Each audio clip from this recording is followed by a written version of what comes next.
Yeah, I think it's going to be a big league weekend for us. I know they're coming off a split with Lowell, but I think it's been a always a highly contested, physical battle whenever we play Providence. Uh, over the years, I think they've been really entertaining games. I have the utmost respect for Nate and how he builds and runs his program year in and year out. They're always an NCAA contender, and this year, they've got experience in net with Svedback. I think they've got some really dynamic players up front. They have some size. The McQueen kid is 6'6", I think, as a center, and Malinowski's a really good player, and Mustard. They've brought in some, talented freshmen, and on the back end, Centrella, I think, is a really skilled defenseman, and they've got some size back there too. So it's going to be a really, I think, hard-fought battle both Friday and Saturday night. Okay, I'll turn it over to you guys. John Doyle, you can go first, and then Joe and Randy, you can come in after that. Yeah, hello. Go ahead. Hi, Okay. John. Didn't know if I was unmuted there. Sorry about that. Coach, this isn't about this weekend, actually. I'm working on a story on Hockey East state schools attracting players from in-state. And I wanted to talk to you just.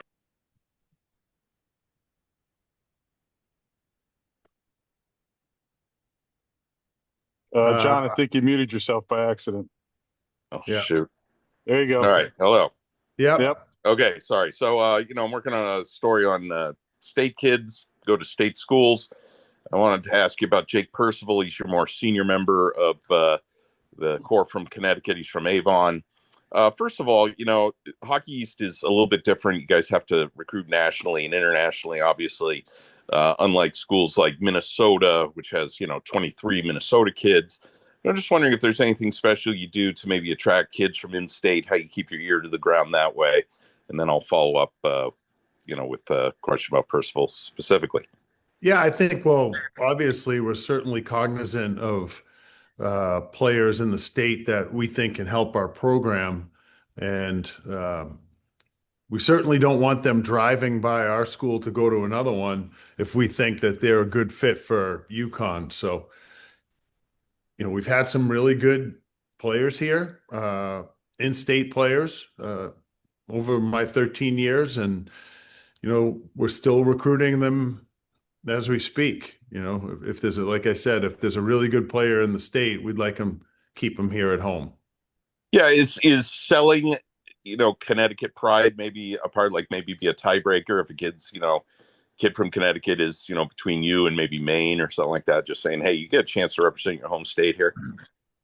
I think so. I think that's always a recruiting pitch from us, but a lot of times a kid that grows up in the state certainly knows about the University of Connecticut. Hmm. And I think you know, if they're coming watching our games and they're growing up watching our games, then they're going to have an interest in coming here. So, yeah, it's something like I said that, you know, and you brought it up earlier, we do have to recruit globally. And now that they've opened up, the Canadian junior leagues, a lot of those players, you just have a much bigger pool to choose from when it Hmm. comes to picking players. But, you know, when I was at BC, we had kids like Cam Atkinson and Ben Smith, Tommy Cross, Pat Mullane. Those type of players are available in this state. I'd love to get them here at the University of Connecticut. And then in the case of Percival, he went to high school, I mean, physically right over the state line in New York. But I'm wondering if, him personally selling in that he could come home, play for his home state, was that part of the recruiting process? I think a little bit. I think it's more, it gives your parents an opportunity to drive, a half hour up the road to watch you play most of your games. So I think that was certainly a selling point. And yeah, Jake, we saw him out at Cedar Rapids when he was playing in the USHL. And, his dad has been a longtime coach at Avon as well. So I think that, to your point, I think it was important for him to come play for the state school. All right, thanks, Coach. Sure. Go ahead, Joe and Randy. Thanks, Bill. Good morning, Coach. How are you? Good morning, Joe. I'm good, thanks. Um, we talk about this a lot, but I figured I'd bring it up again. Um, do you think you're closer to settling on lines? Do you have combinations now that you think are going to be fit for the long run? I don't know, Joe. They're fit Yeah, for this weekend, I think. They're changing all the time. But you certainly like to try to get into a groove with lines and players getting comfortable playing with each other. But I have a feeling that what you see this weekend probably won't be what you see later in the year. It just, yeah. I hope it is because that means that you're playing pretty consistent and you're being successful. But uh, it's not something that we put a premium on. It's Right. just it usually happens organically. Is a lot of it, Cav, done by the matchup or by the week in practice? No, I think it's more about the chemistry between the players. Uh, that's kind of how we try to put our lines together. Jake Richard's done such a good job since he's been here of being not just a goal scorer, but a great setup man. What makes him such a good guy as far as getting assists is concerned? Well, he's got an elite stick. He wins a lot of stick battles. He's got great skill, and his hockey IQ is might be the best on the team. He just really he sees plays before they happen. How have you liked the way that Alex Blay has developed? What's the area that you've seen him improve the most, Cav, from the start of preseason until week 5 now? Yeah, well, I always knew he was skilled, and that wasn't going to be an issue. I have been pleasantly surprised by how strong he is on the puck. For a kid that's not that big, he doesn't lose a lot of puck battles. So that's been a pleasant surprise, and also his physicality. He's not afraid to go in and mix it up. So he's a kid that I'm really excited about watching him grow as a hockey player here at UConn. How is Trey Scott? Will he be able to be available this weekend? He did practice Monday and Tuesday. We'll probably know more today to see if he can go through a practice physically. And So, last question for me, because I know Randy's chopping at the bits because he's got to get back to selling chicken nuggets. Um, what other than his size, what makes Svedback such a good goaltender? well, I think he reads plays pretty well. He competes. He's pretty elite down low. It's really hard to beat him down low. Uh, and he controls rebounds pretty well. So, you know, and then I said he's experienced in the net. I think this is what is he a third, fourth year here now? Fourth Yeah, he's year. a fourth year. So he's played a lot of hockey and you know, he's comfortable playing in big games.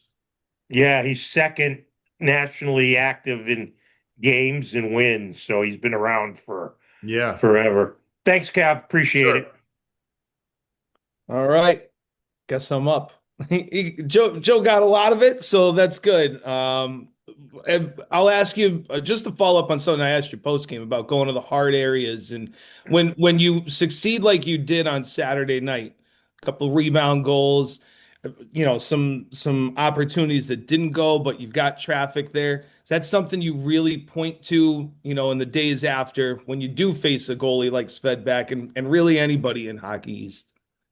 Uh yeah, I think, we're always trying to score greasy goals because if you're going to rely on pretty ones like 2-on-1 goals or breakaway goals, you don't get many of them in a game, especially against good teams. So you have to rely on taking the goalie's eyes away, deflections, rebounds, second and third chance opportunities. And against good goaltenders, that's really the only way you can beat them consistently. Your defense, like all one thing, tell me if I'm wrong or right, but it looks like they've when they retrieve pucks on their stick and off their stick, especially Viking, as far as stretching the ice, creating opportunities for your forward to use speed. Is that something that you see as maybe even better from that core this year? And are you pleased with it right now, the way they stretch the ice? Yeah, well, it's certainly a point of emphasis for us. We want to play fast. We don't want to, hold the puck and regroup and slow the game down. We want to play at a fast pace, and part of that is our defensemen not holding on to pucks. Move it quickly. If there's a guy open, head man the puck and join the play. So that's kind of part of our MO as a team. Viking in particular, and he's making these stretch cross ice passes, tape to tape. I mean, he is that something that he's developed in his time here? Is it something he's always had that we're just maybe seeing more of this year?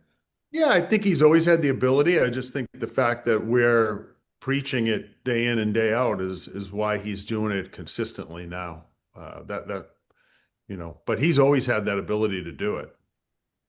And then I guess final one for me, Whitcomb in the middle of Muldowney and Richard. We always know Joey and Jake have the chemistry, and you're looking for the great complement to those two at the center position. What do you like about Whitcomb with those guys? How does his skill set complement those two? Well, I think he's big. He can protect pucks. He sees the ice very well.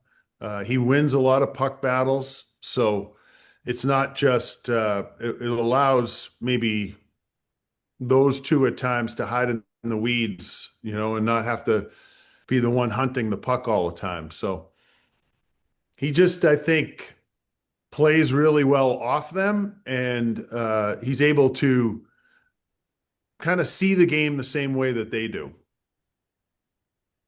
Great. Thank you. Last one for me. You always talk, Cav, about the highs are not too high and lows are not too lows. But when you have a comeback like you did in the third against Merrimack, does that carry over to practice Monday and Tuesday? No, we weren't very good Monday, so Okay. it didn't really carry over. I mean, I say that it wasn't a bad practice, but it certainly wasn't one of our best. Yeah. Now yesterday was pretty good. So, it all depends. I don't think necessarily we've been pretty good. If we've had, I don't know how many practices we've had, maybe 35. There's probably been a handful that have been, to me, average, but the majority of them have been pretty good, and a lot of that's just driven by our captains. Like, we're fortunate to have 7 seniors on the team that are leading the way. I was talking with Jim Penders yesterday, and he says he's got 19 returners and 24 new guys, and he's just wondering how that's going to go. And we're fortunate this year where we have a good portion of our team back, and they know what the expectations are, and they lead by example. So our younger guys jump right in and follow ship. Well, Providence has 1 senior, 1 grad student. That's unbelievable. Yeah. Well, I think you're going to see more and more of that, just the way our sport's going, whether it be transfers. I mean, our senior class started with 12, and Tyler transferred in, but a number of them that came here and started in that class have either transferred out or left, So I just think that's what you're going to see in college sports going forward. And in our sport in particular, where kids are turning pro after their junior year, a lot of kids, and, some kids are transferring. It's going to be hard. I don't know how many more senior classes we will have with 7 players in it.